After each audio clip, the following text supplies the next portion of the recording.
have some time for questions, and if you'll get to the microphone. I don't know if Peg remembers this, but years and years ago, we went to Portsmouth Naval Shipyard, and NIOSH always believed in tripartite work, bringing the unions in, and the Navy picked up the NIOSH people, and I asked where Peg was, and they said, oh, we took her ahead.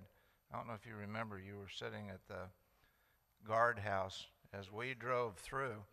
And to make a long story short, it took a call from the director of CDC to President Carter's office, finally getting President Carter to call Admiral Rickover to let Peg in to the Portsmouth Naval Shipyard.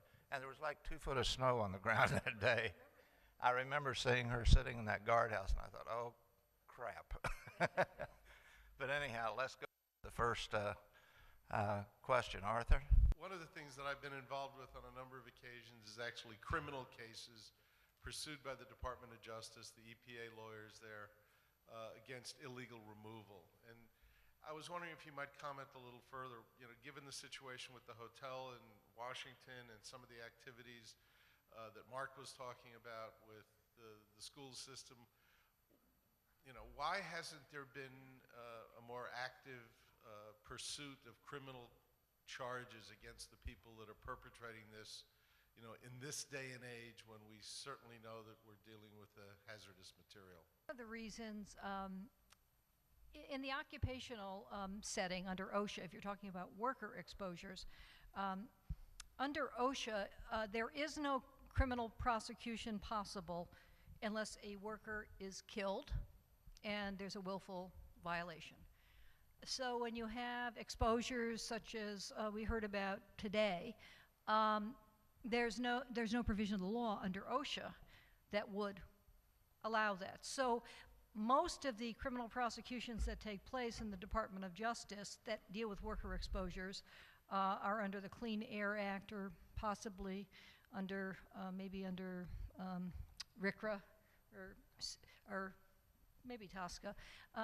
So I think so that's been a huge problem that because so many of them are occupational exposures, but yet there's no ability to prosecute. So there has to be an environmental violation as well. But I think one of the areas to look at, and there's more of an interest in this area in general, is looking to the states in particular, maybe some of the localities for criminal prosecutions. I don't think you're going to see anything. I think very, very little going on in the criminal area at the federal level.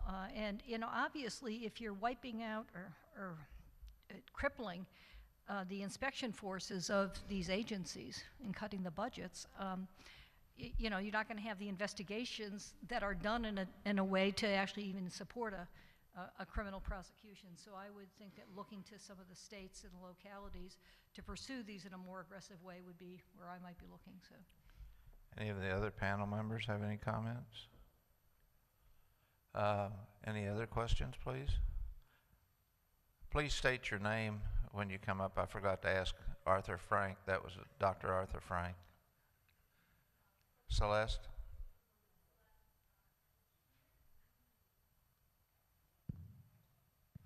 Celeste Van Forten. Deidre, my question is, do you know if there are comparable agencies to the program you have in Spokane? Because that seems like something really unique.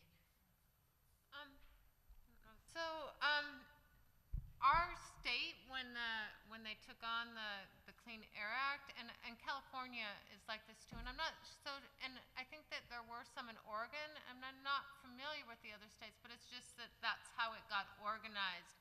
Instead of having a Department of the DOE in most states, ours, where there were urban districts or more populated areas, became their own air districts or clean air agencies. Yes, please come to a microphone, or can someone take a mic? We'll take this one, and then you. Hi, Vinay Sharma, Unifor, Canada. My question is clear.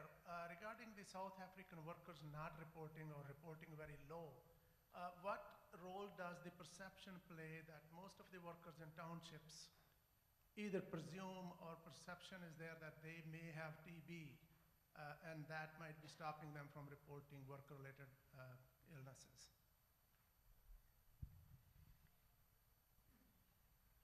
That could well be an issue because South Africa has a very high rate of tuberculosis, pulmonary and multi-drug resistant TB.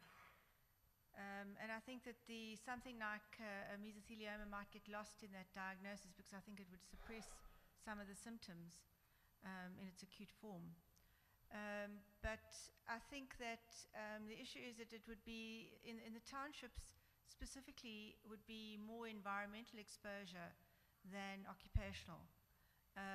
The occupational exposure currently would be where they would be refurbishing or redoing infrastructure development where there are existing componentry of asbestos structures.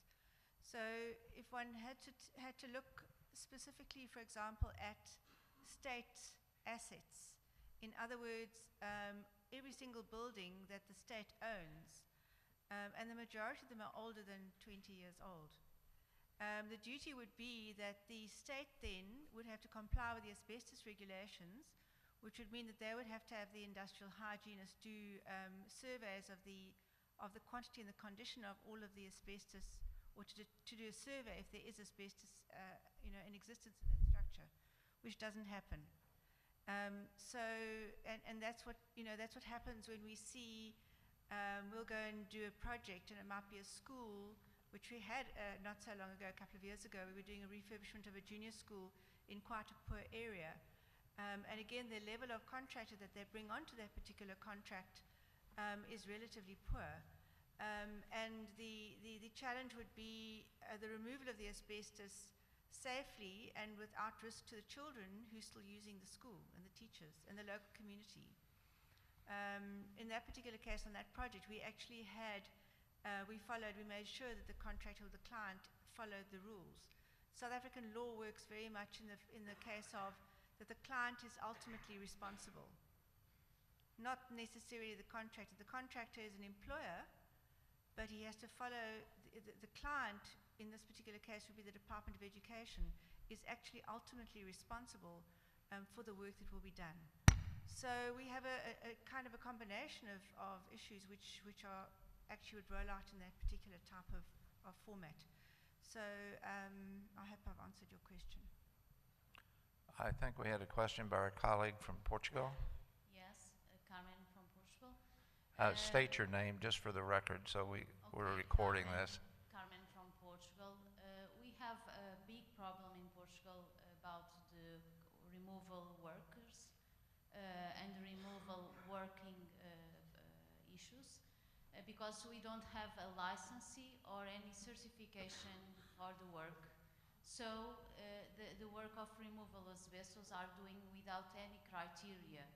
So I would like to know if in United States or South Africa or Australia there are criteria or licenses or some guides to regulate the removal work of asbestos.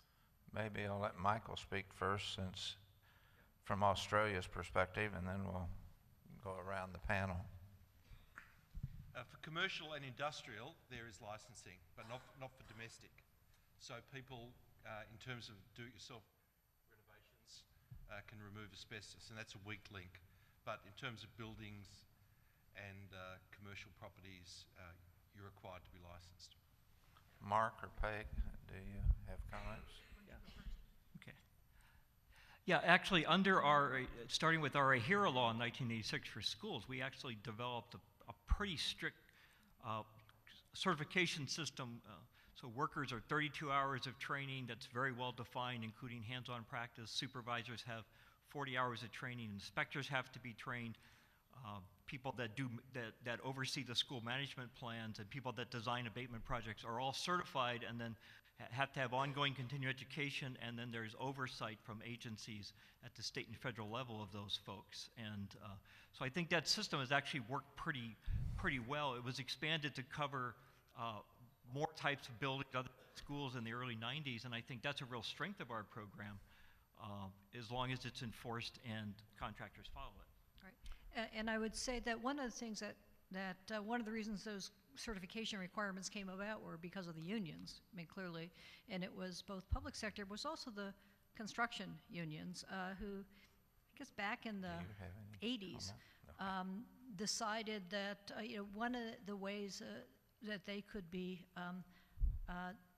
successful in protecting their members, but also in building the union, was to embed in these various legal requirements into AHERA, our Superfund law on hazardous waste, others, lead removal, requirements for certification and training, these specific training requirements, as Mark said, which are fairly significant and substantial, and the certification that goes with this.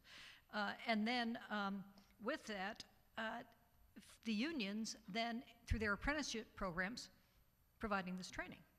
So they have then provided, extensive training to their new members and to their existing members, and so that they have a trained, competent workforce, which has been, and one of the things that the laborers union has done recently is done organizing around immigrant workers who are being brought in to do this work illegally, and organizing the workers and then training them. So it provides both the competence and the training, but it also then provides people with the representation to be able to actually have the power to be protected. And so I think it's been particularly effective. The problem is that we have a pretty low rate of unionization in this country, so a lot of people who are doing the removal work are going to be illegal immigrants, they're going to be untrained, all the problems that people have talked about. But I think the system, if we could make it work, is a good system.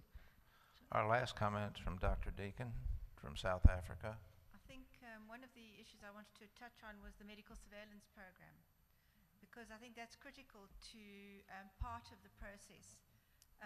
In that a worker who's working with asbestos needs to be on a regular medical surveillance program and have respiratory testing both in terms of chest x-rays as well as lung functional spirometry. So, and again, to be assessed by both an occupational medicine practitioner who is the medical doctor, the occupational doctor, as well as the occupational health nurse, to work together. And I think that's a very important component. So with the occupational hygiene program, determining what the levels are, and the amount of exposure, and in terms of what the OLs and the TWAs are, is to have then that monitoring process which actually determines if there are any symptoms, or at least, to have an early identification program. So I think that's just really what I want to say, was the fact that that should be a very core component of any program when you're working with a hazardous substance. With that, we will conclude this session, and I'll ask Linda Reinstein and Celeste to come forth. Great job, Richard. Thank you for honoring.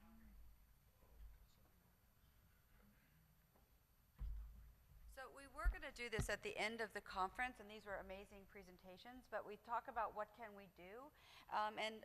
Yesterday, we prepared a declaration because we feel our solidarity when you go to the Rotterdam and when Fernanda goes home to Brazil and us in the United States. So if we prepared a document, although it's paper, we can turn it into a lion.